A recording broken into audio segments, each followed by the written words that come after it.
Tade Klippies, Good afternoon, Vuyani. thank you for coming. How are you checking? It's my privilege to be here. Thank you for that. And thank you for giving me opportunity to let people know who Klippies is. Yes, definitely, Yeah, definitely. and so yeah, I'm looking forward to this podcast. Let's see where Yeah. it takes us today. Let's take the road. The road. Definitely. I mean, like I said to you earlier, I think you are the perfect personality for podcasting. I don't think it gets better than this. Do you think so? I'm definitely sure. I hope I will not disappoint, because in life there's a lot of people that disappoint us, and especially in our country, the politicians do disappoint us a lot. So we need people to not disappoint. So hopefully I will not have that tag after today that I disappointed your podcast and your listeners Yes. and your viewers. So for me it's important that we do and say how we feel. Okay. Yeah, no, definitely. How has the day been? Has it been good? What were you busy with today? What were you running I around? had a very busy day today. I've got a lot of things on my cap. Being at VBC as the CEO, that keeps me fairly busy, because that's how we serve our community. So and then I'm going to Namibia next weekend Okay. with a trip with my business. You don't want to put me in the bag and Yeah, you can come. You can come. So I'm going to Namibia for more than a week with a group of tourists. Okay. We're taking them to Henties Bay. So that takes a lot of planning, and I'm driving in front of them, safety, and how you make sure that people that depend on you must not disappoint them. So my preparation for a trip like that takes a lot of my time and a lot of to really see where can I take them. I want to do Sandwich Harbour, where you drive in the dunes and all those things. So so that was my day today, but I had a very good day, and every day in my life is a blessed day. just a quick one on this note of traveling. What has been your most favorite destination in South Lesotho. Africa? Lesotho. Let's say in South Africa. Lesotho. No. That's South Africa. It's been encircled by Lesotho. One day my ashes will be spread in Lesotho. In That's how Lesotho. I love that country. What have you loved about it? The people and the scenery. It's the mountain kingdom. I've been there, and I do the off-beaten track things where I sometimes don't see people, and we drive through rivers. So I'm an explorer. And to see the poor people of Lesotho always having a smile on their face, and you're not feeling threatened. They are just living life with their gumboots and their blankets, and on their horses, on their donkeys. Humble life that gives me much joy. In South Africa, anything where I can make a fire, then I'm happy. So Okay. I'm not a coast person at sea, but in the bushveld, that's where I want to be. Oh, So I enjoy the bush. you enjoy the bush. All right, nice one. We'll come back to you, because I think you really are an interesting personality. But I've seen that every time when I start with profiling people, it takes too long, and then we don't get to the nitty-gritties that I want to get to. Sure. Let's talk about VBC. VBC, as long as you don't say VBS, they're a bunch of scalums. So VBC stands for Vaal Business Corporation. Yes. When I was busy with my research, every time I saw the word VBC, in my brain, I'm always thinking VBS. I'm like, what is VBS doing here? There was a bunch of scalums there. The Vaal Business Corporation, I've been with them now for 3 years. Before that, in my previous life, I've been with another business chamber in the Vaal. Okay. So I joined them about 3 years ago, when I decided after 23 years at a GTCOC, it's time to move on, because there's younger people that need to give an opportunity. I've been there too long. Okay. And then they contact me, and they used to be called Vereniging Business Corporation. Okay. So the second day when I was there, I said we must change the name, because it can't be Vereniging, because then we only Vereniging. Let's make it bigger, and we go for the Vaal. Yes. And in business chambers, and even with the people who you had here from Midvaal, money is always a big issue. And I decided, let's create a BE company, because my board is black and Indian people in my board. Let's use them and see how we can get CSI funding. So we Okay. created another company called VBC Community Projects, which is a MPC, a non-profit company. Okay. We've got now Article 18A certificate, and we're a public beneficiary organization. So Okay. big businesses need to spend their CSI funding on that 2% or 1% of the net profit. Yes. So I said, I'm here.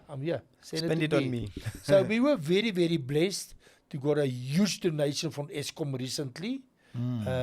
It was the biggest donation that Eskom generation has given ever in South Africa, and it was 5.2 million that Yo. they gave us. Okay. And I promised Pumzili and Candace, the people in charge of this, that I will spend their money responsibly and with ethical rules.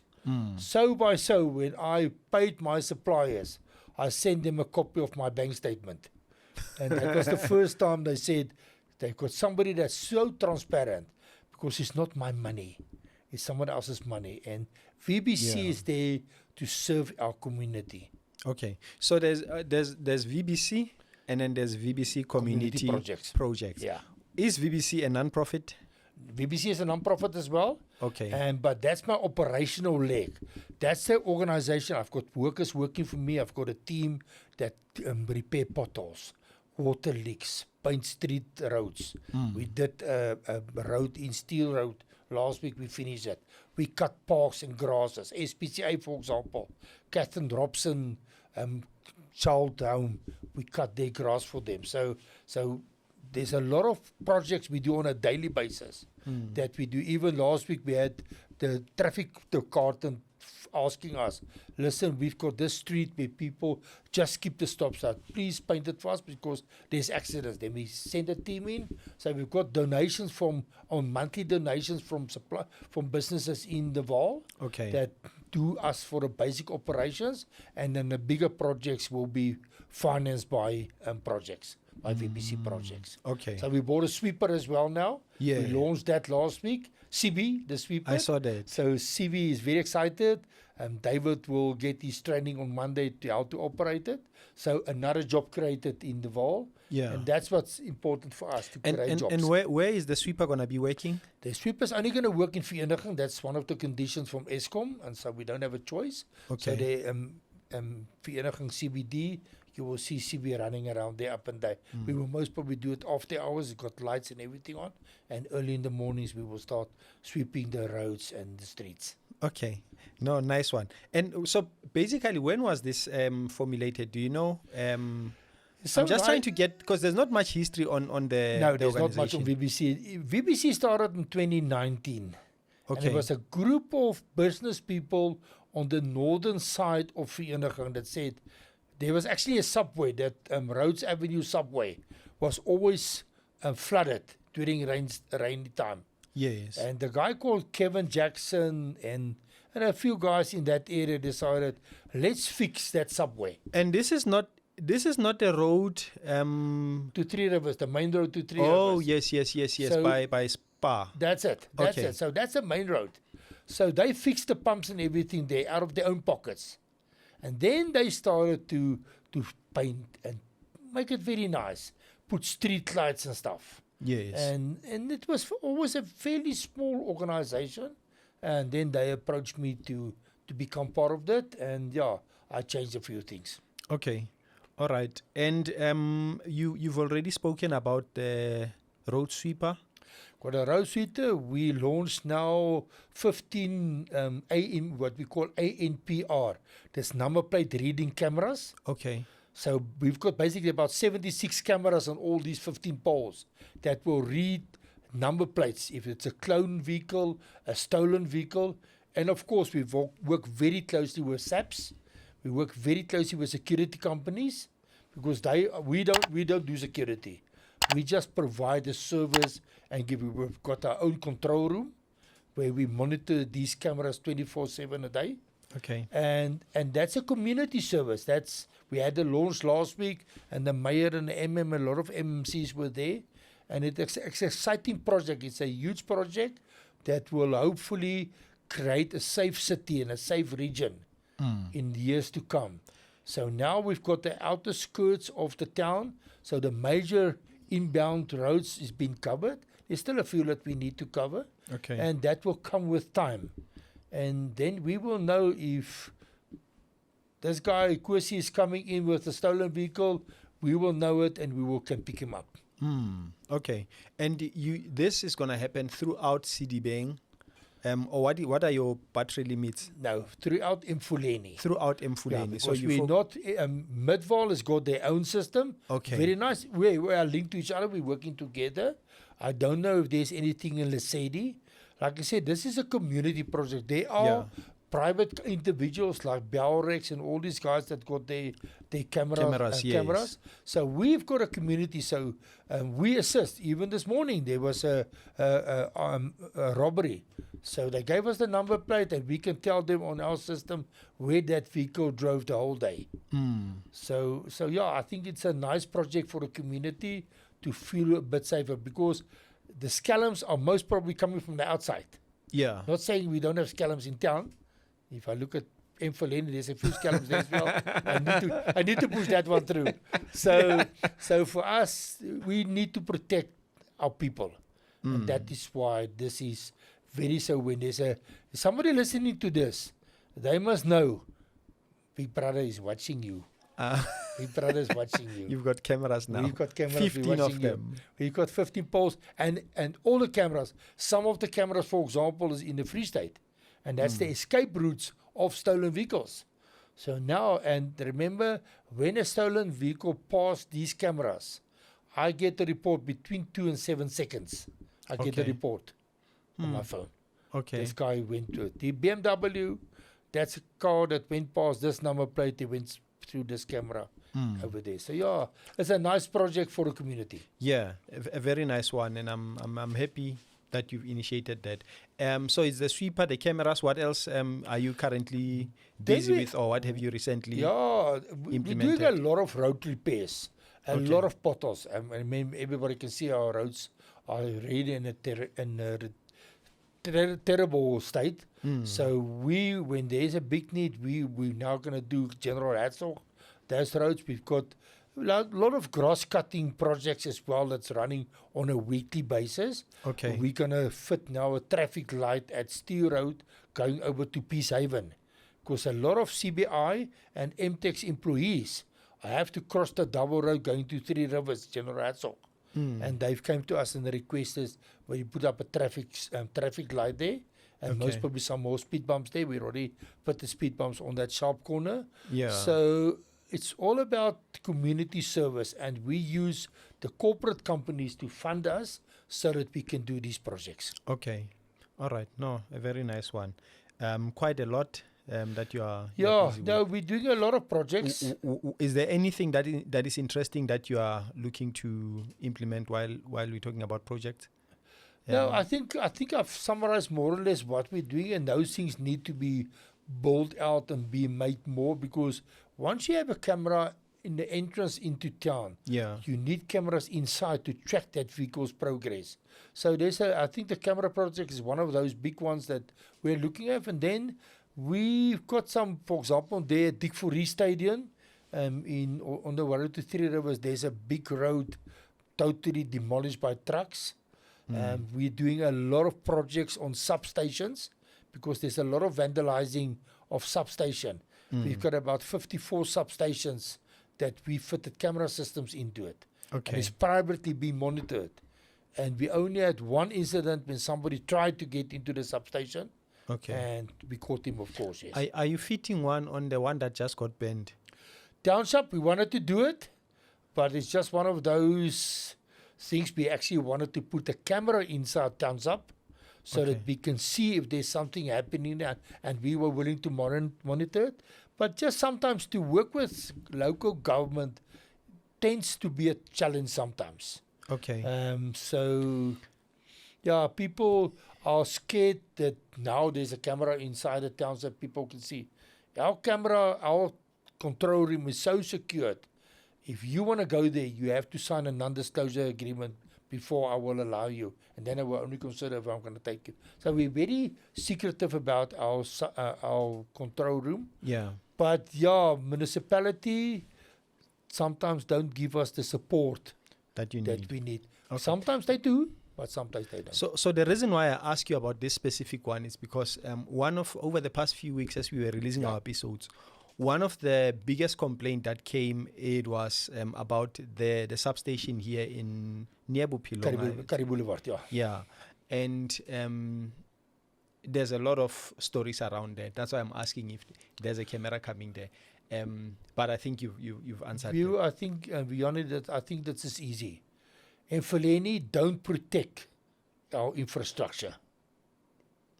They don't protect. There's no protection that can be an early warning and say, last night the whole van der Bouw Park was off for about 2 hours. Now, I always say to myself, I drove past Bophelong the other day when it was still, the lights was out. And it's scary to see a township where people are already suffering, staying in a township without electricity, without having access to water and hot water. That's cruel. That's a human atrocity. And I will always fight against those things. So it's already 3 weeks, 25 days, there are people without electricity in certain areas. Yeah. This is just not fair. And I'm saying it now. It's gross negligence from our local government. Finishing club. Let's jump into Mfuleni. Now my favorite topic. Everyone's favorite topic. But I think it has merits to it. I think we really need to come up with different ideas of how to fix the problem. But first, maybe we need to understand the problem. I want us to talk about your letter that you wrote on the 29th, an open letter to the municipality and the residents. Warning them. Yes. I mean, for me, it came as a shock that only 8% of Sebokeng and Everton is paying. And the rest is being subsidized by other areas. Van der Bijl and Vereeniging. Take us through that. I mean, what made you go into this and what drew you to this information? I think if you read my open letter carefully, you will see I am not challenging the 92% that's not paying. Not at all.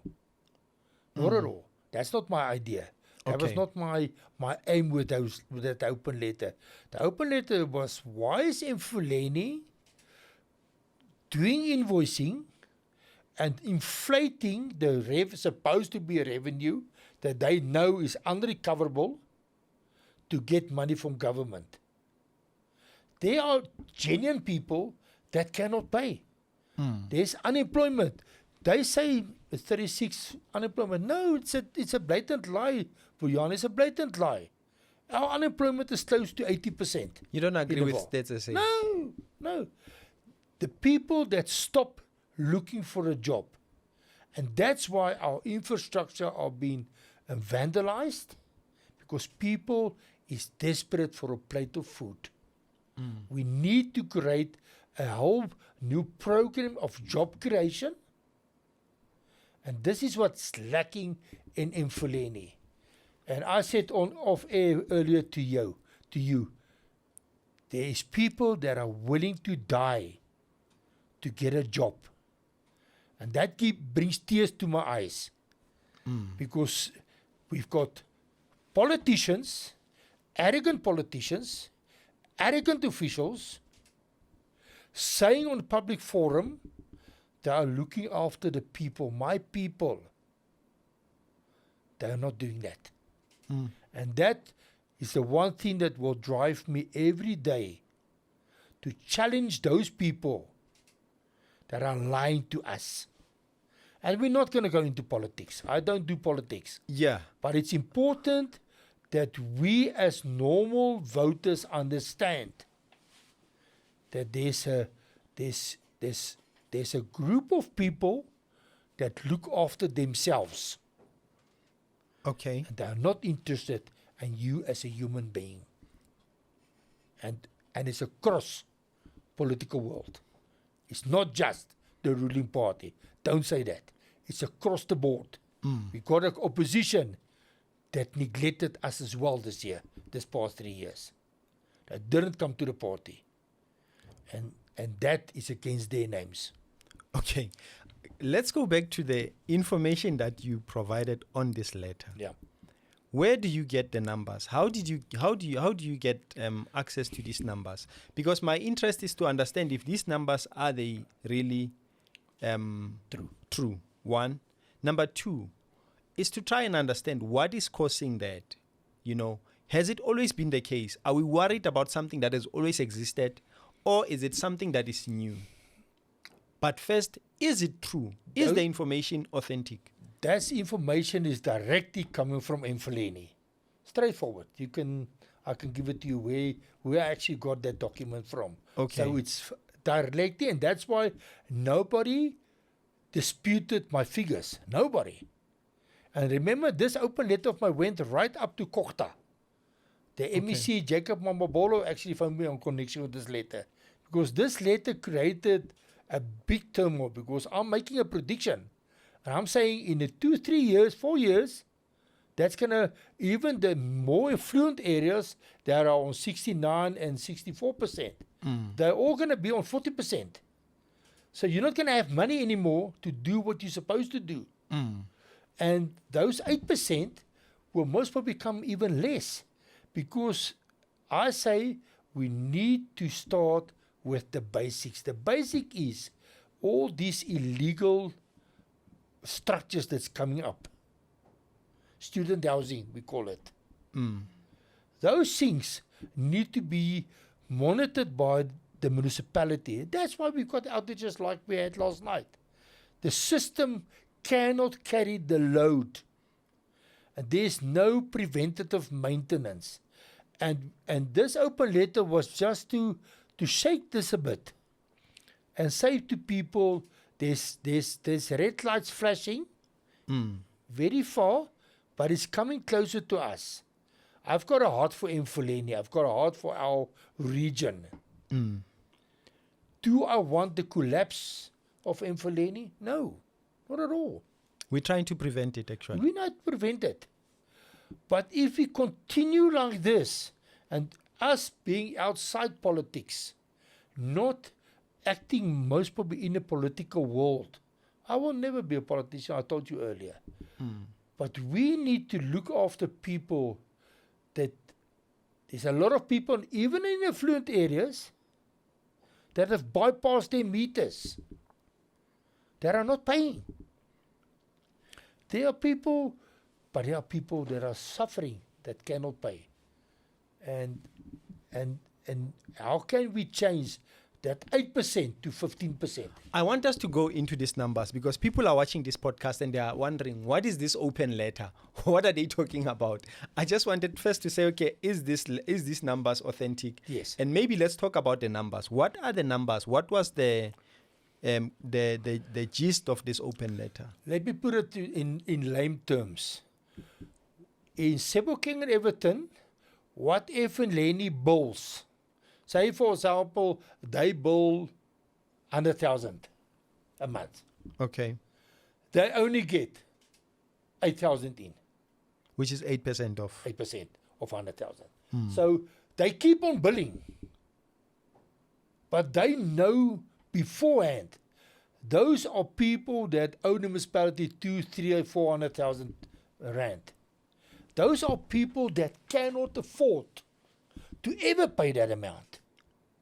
But they inflate it, so on their revenue base, it says, I've invoiced 100,000 rand. Government said, okay, there's money coming in. In the other areas, might be, Vereniging van 'n Bouwpak, might be 200 and 300,000, which is closer, and there we get 64 and 69% of it. In Vereniging 69, van 'n Bouwpak, I was quite interested that the figures are so close together. Yeah, 64 for Van der Bay. Yeah, so once again, I'm coming to you and I say, I'm not challenging just the 8%, because maybe that's a real figure of people that can pay. Yeah. But there's the indigent program. We need to motivate people to go fill in for the indigent. So then you get free water and electricity, but don't steal it. So you are saying the municipality is invoicing Yeah, that's it. monies that Will never be realistically they can never be recouped. Yeah. recouped. Never. And they keep on doing it for many years. And I needed to highlight because what's happening now, the higher paying wards, give you another figure. We've got 45 wards in Mfuleni. Okay. Out of 45 wards, 7 wards pay 73% of the refuse removal cost in Mfuleni. 7 out of 45 pays for 73% Of refuge. refuse removal. Okay. The people that are paying are not getting refuse removal every week as they should. They get once a month, every 2 weeks. Why is that? I've sat in several meetings where I said to Mfuleni, we must start looking differently in this problem. To buy trucks, to have full maintenance leases on trucks, that will be sabotaged in 2-3 weeks is not our solution. Refuse is gold. It's money. Why don't we create a waste to energy plant? You asked me, one of the projects I was resistant to give you this. This is one thing we're going to start working at. These people that are doing the sorting out of the plastic and stuff with these trolleys. Yeah. Oh, when I see them, I want to cry. Those people are getting up 3-4 o'clock in the morning to go to the different suburbs. Guess what? If we can make their lives better and give them a big yellow trolley with advertising and lights flickering on that trolley. To give some dignity to them. So it's all about, and now the people, coming back to your original question, the people that are paying are getting tired and gatvol for paying and not receiving anything. Has it always been that low, the rate of collection? Do you know? For a long time. So it's not something new. Remember, the poor has been from Bible times in our world. There will always be poor people, and we have to have a responsibility towards them. But not detrimental towards, and that's why I don't want to get into socialism and all this kind of funny stuff. But sometimes people will get to a point where I say, I cannot afford to stay in this town anymore. You look at what happened to the rates and the property valuation roll that's out now in Mfuleni. We must all object to that evaluation roll because our properties definitely didn't increase in value because of our infrastructure that are failing us.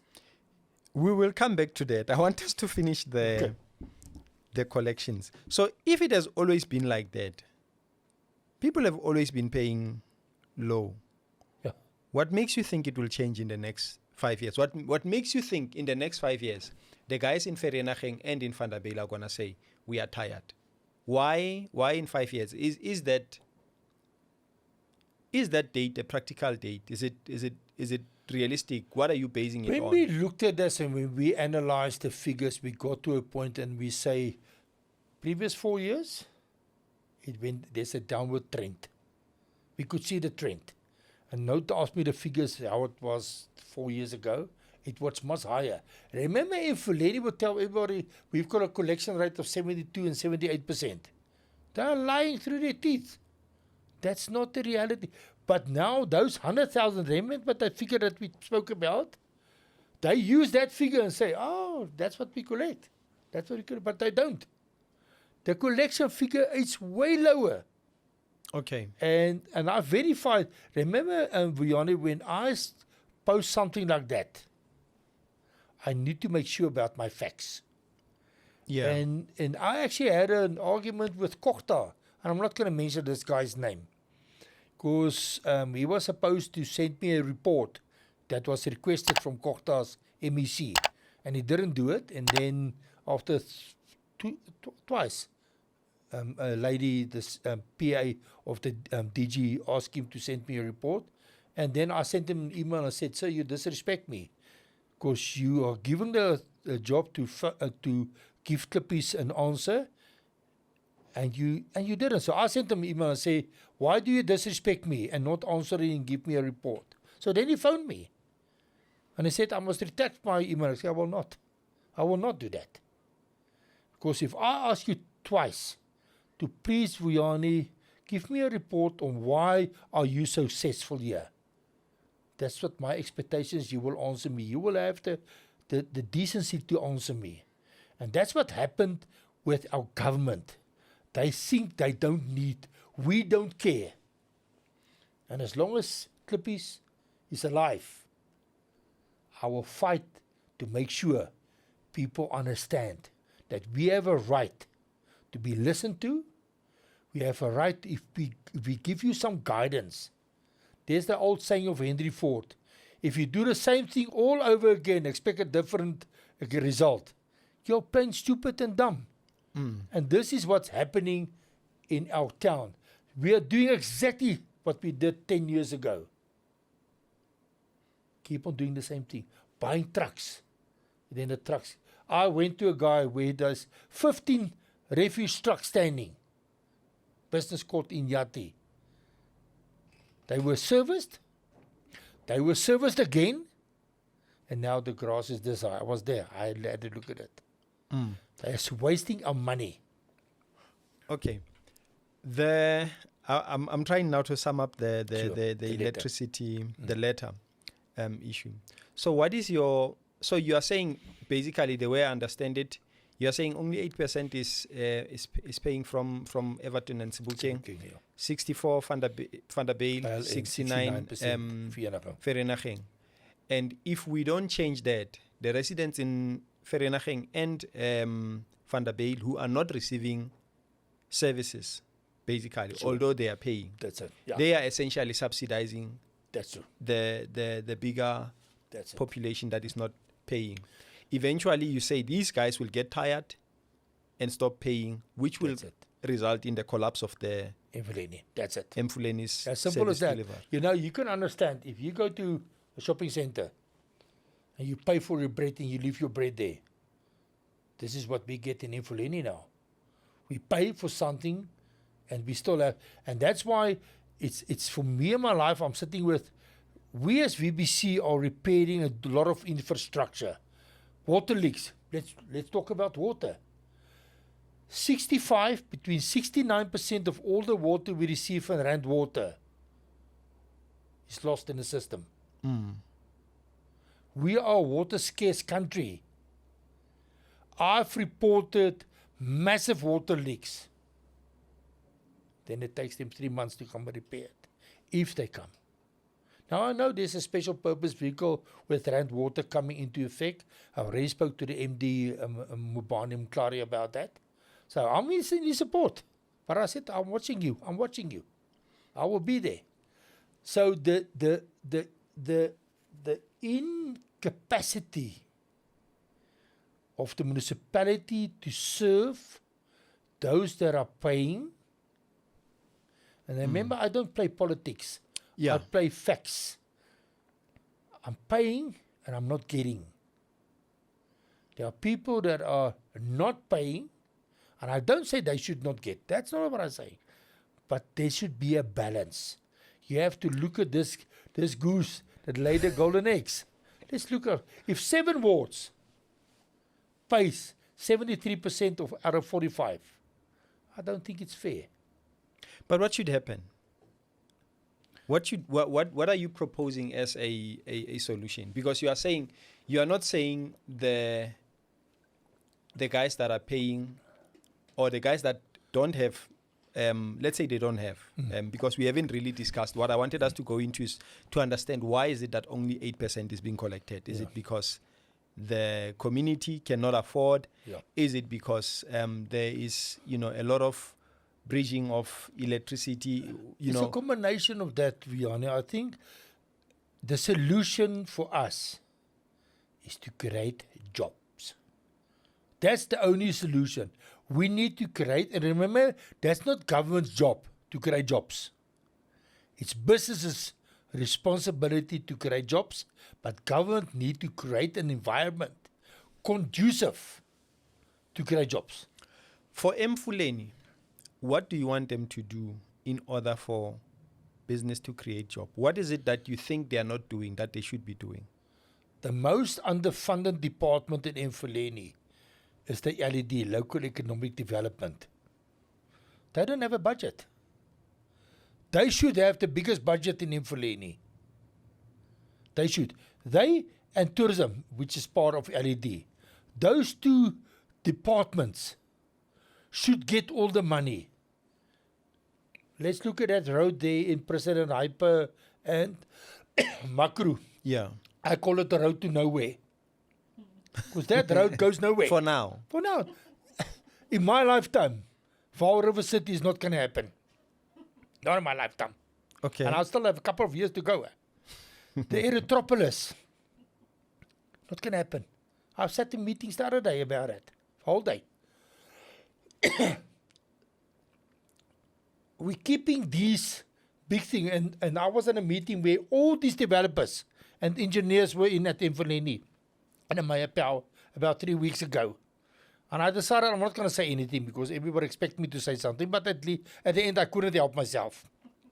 So I stood up and I said, I would like to congratulate the people that are doing this presentation about the Vaal River City and Clomore Dam and all these things in the Erythropolis. Special economic zoning. That is beautiful, especially as he said, beautiful, beautiful. No criticism on that. My first question was, why cannot you now maintain the current infrastructure that's there? But you want to build new ones.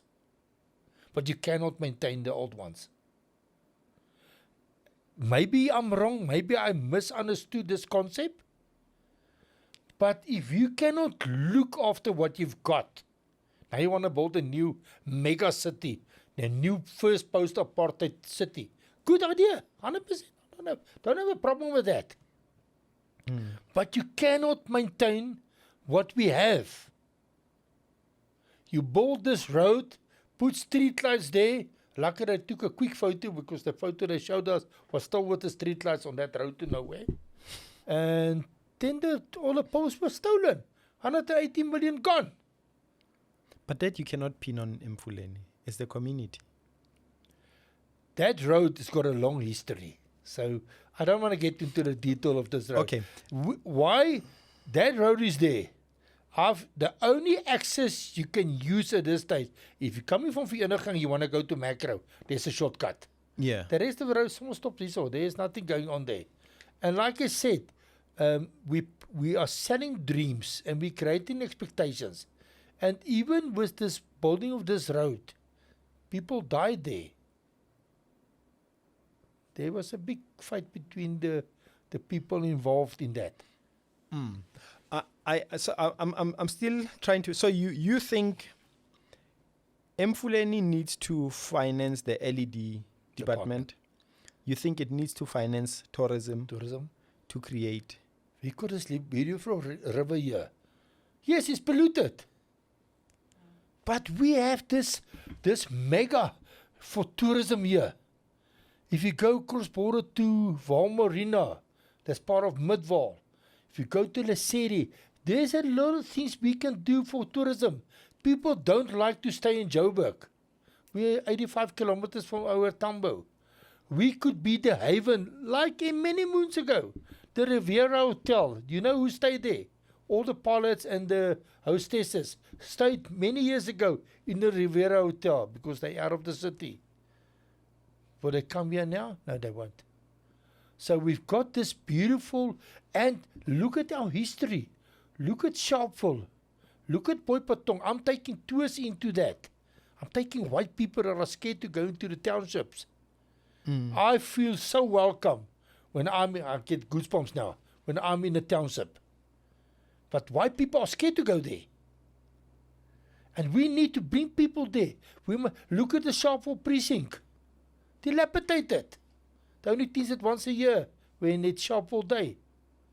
There's such a rich history there. But people don't. We've got Valakasi Street. We can have Sharpeville Street here as well. Sebokeng. There's so many entrepreneurs there making caps. I always buy caps there. And people doing things.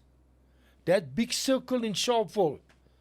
My plan was to put up statues of all the people that signed the peace treaty in Mfuleni. In South Africa after 49, 94. And there was just no appetite for that. When you drive into Sharpeville and you see school kids running into sewer, it's just not fair. It's not fair. For Jan, it's not fair. And in my lifetime, it will always not be fair. Yeah. I hear you. So essentially, you are not saying we can do much about the 8% except for creating jobs for them, so that at least we get them to pay, get them to register for the indigent programs, so that at least they get the subsidies that they need to get. And what do you say to the guy that is paying, that you are predicting in 4 or 5 years' time he's going to stop paying? What do you say to him right now? Please keep on. If I see what I pay a month on my rates and taxes and my electricity, our electricity is one of the most expensive in the country. We are higher than Sandton. So you are exploiting those that are paying. I don't want to get into the facts of what is the average salary or the lowest salary in Mfuleni. If you go to the municipality and you see the people, and I go there quite often, 9 o'clock in the morning, you must be very scared because they're going to run over you. There's a post, and those people are not getting small money. They're earning more than us. But, and I don't need to generalize, there's a lot of people doing a good job. I must admit, and I respect that. There was one official today. I phoned him 5 times today. I've sent him a WhatsApp. I'm not going to say his name, but not his surname. His name is John. Okay. I sent him a WhatsApp. He read my WhatsApp. He's an official. He's a head of a department. He will not ask me, Klippies, what can I do for you? So I just want to ask him, there's a charity program where we're going to feed people. We just want to put the posters on. That's why I have this issue about the people that are supposed to serve us, that do not serve us because of arrogance. And we need to challenge them. We should not be scared of them. We should not be scared of them. And those that are doing their job, those that are trying, I think the biggest problem I have is the lower level of employees that doesn't have the tool of the trade to do their job. Yesterday I had a problem, electrical problem. Do you know what's the problem? Mfuleni doesn't have diesel. There's no diesel to serve the community that do pay you. Do you say me you're functional? No, you're not. You don't respect us. And I will challenge that. What is your sentiment about the special economic zone? Good idea. I've been involved with them many times. I had many meetings there. And we established this forum where we can interact with them. But once again, I just want to see development. Please, break the ground. But government is all about red tape instead of the red carpet. Make it easy for business to do business. Do you know how much skills there are outside and people that want to have a business and that will be more successful than you and me? But because of the red tape, It's just not going to happen. People are tired of trying to make a living. And that's why the street vendors, I like street vendors. Because those are people that are trying. The guy that's selling something at the robot and not that some people standing there begging. Don't give them. Even if I sometimes don't need something, I was all just to support that guy. Yeah. Okay. So you think you want to see action on that? I know it's been gazetted currently, and hopefully it's gonna start. Are you optimistic about for sure. it? I think the SEZ, the concept is right. It worked at other areas. Port Elizabeth is a big where it really worked. Pretoria. Silverton is a huge thing. And I think the people in charge of that here is more than capable to do it. We must just do it. Remember, we as business people are goal-orientated. I always have a saying, I'm not interested in the labor pains, I want a baby. You in construction, you understand that concept. You want to get done. Politicians, government, likes the process. We as business people don't like processes. We like the end result. And that's why we always clash with each other, because we don't have the same focus on what needs to be done. And all I'm saying, if you have a big business that's without power and is losing 900,000 rand an hour, that should be a priority to repair that cable. And it happened last week. And I was there until 10:30 that night. Not one Mfuleni employee were there on site. Big business, one of the bigger large power users in Mfuleni. Not one Mfuleni worker or manager attended while we repaired that cable that night. Not one. Why do you think Mfuleni is failing? According to you, what is the cause of that? What is the root cause? I know it's probably a couple of things, but I'm trying to understand from business. We lack leadership. There's so much incompetence. And once again, I generalize. And I don't want to generalize. There are very competent people inside Mfuleni. But there are a lot of people that should not be in government. They should not be there. They should ask. Private sector has reached out so many times. At one stage I said, do you want engineers? I've got a list of retired engineers, electrical engineers, that knows the infrastructure, that's willing to give free time to Mfuleni. No, not going to happen. So part of that, arrogance, very much arrogance. I see it every day. And people that are just not competent to do the job. And earning millions a year.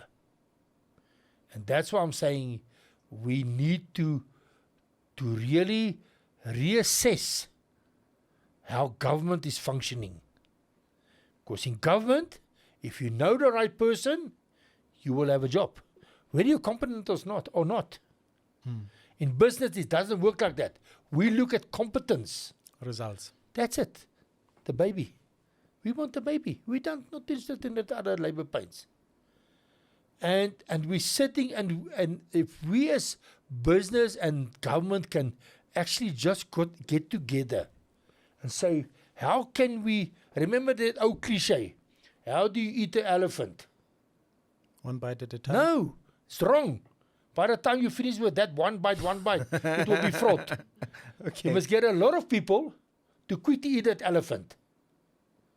Okay. Can't eat it bite by bite. You're gonna throw away the meat at the end of the day. Do you understand? I know it's just an example. But we need to sit together and say, how can we solve? And that's what VBC did now. We said, we put up the cameras without government. We don't need your funding. And you got Eskom that gave us the funding. We will clean the streets with the sweeper. We don't need you. We will pay for the fuel. We will pay David, that's going to be my driver. We don't want you. And now we're running parallel structures. And if we can be a force working together. Yes, I've got an MOU. Yes, I can work with them. But stop stealing. Stop stealing. Stop taking good money to benefit a few. And that's what we need to stand up for every day. So your prediction is that if nothing changes in 4 or 5 years' time, service delivery is going to collapse? Absolutely. According to that letter. Yanni, over 25 years, we've seen Section 139C administrations, and we've seen all these things. It just never worked. Why? Because there's not a political will. We're sitting with a political elite that think they are gods in this country, and I'm generalizing once again. But if we don't look at skills development, there are people that are unemployable today in our country. Not by their own fault. Not by their own fault. People are unemployable. But there are so much creativity across the border of people that just want a job. Let's create an environment where people can get job. And we spoke about earlier about having role models. What is the role model for our youth today? The guy with the flashy car. We all know that's not what the role model is all about. Role model is about integrity. About do what you want. Do what you say you're going to do. Don't lie to me. We will see now coming forward now to the elections in November. Ooh, the grass will be cut and the potholes will be filled and T-shirts will be given out and a packet of bread, packet of mealie meal and bread. You saw that story. So that's how they manipulate people. But I predict that we are ready for change in Ephuleni. We need change in Ephuleni. And the time is now for your podcast listeners to say, do we get what we want in life? Do these guys, I wish we could fire all politicians and let business run this country. In 5 years, that would be a different ball game this. Yeah, okay. So you think there has to be a change in the mindset. In the mindset or in the political or political leadership? Mindset in all of us. The political mindset need to change. We as voters need to understand that we've got the power at the voter box. I see. We need to say we should not vote because of this and this reason. Use your brain. You've got a brain, all of us. Some of us more than others. But use your common sense. And I've said this word many times. Government lacks common sense. And we as normal people understand common sense. If I attack you now, my common sense will tell me that's wrong and I will most probably end up in jail. But we need to use our common sense. And the time when it's about this color and this gender, no, it's gone past. We're past that now. Let's all work together. We can make this country work. We've got the nicest and the best country in the world. I've been across border. This is the best country. And if you don't believe it, come send them to me. I will convince you this is the best country. Okay. This is the land of opportunities. You'll put them in the bag and take them to... I will take them with me everywhere. But I want to show you our country. I see so much humanity. And why do I feel safe when I drive in a township? Because there are more good out there than bad. But we focus on the big mouth politician telling us this and this and this. This Matlanga Commission. Look at the rot in our saps. I saw today, got 3 policemen. One that doing the job, One is too scared to do the job, and the other one that's corrupt. Let's get him out. The corrupt must get out. All right. Ndade Klippies, I want us to wrap this thing up.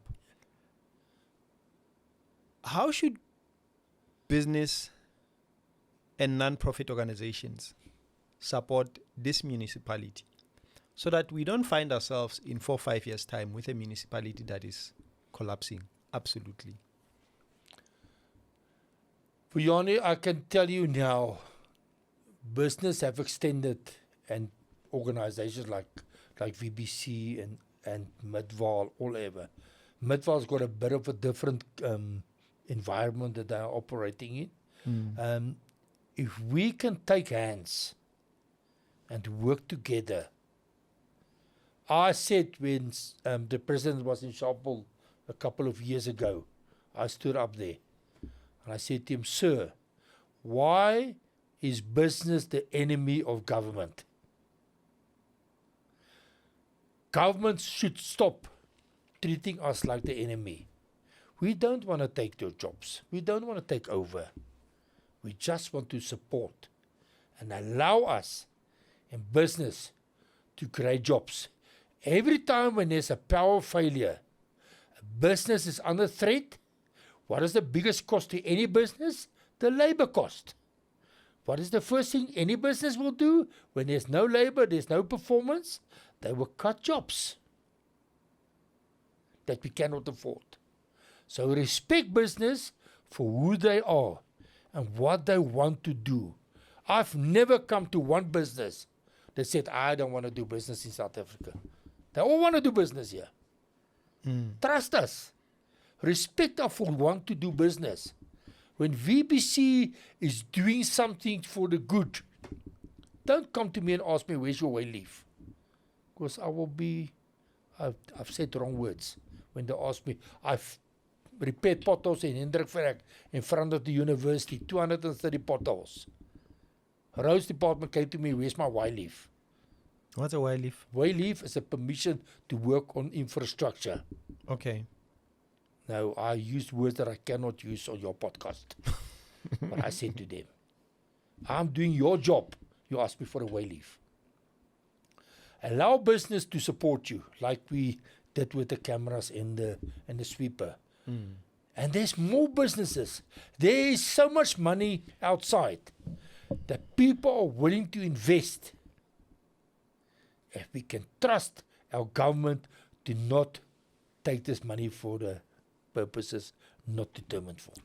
When King Saul was here, he said there is reluctance from Mfuleni to accept help from private business. What is your for sure. We're the enemy. We're the enemy. So you also think the municipality doesn't accept help or doesn't want to accept help from private sector? Sometimes because this is it's weird.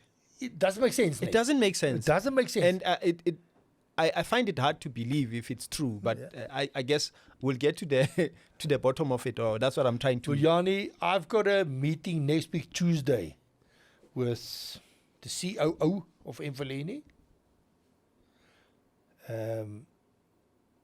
electrical, town planning, public works. Everyone's going to be at one of the last power users.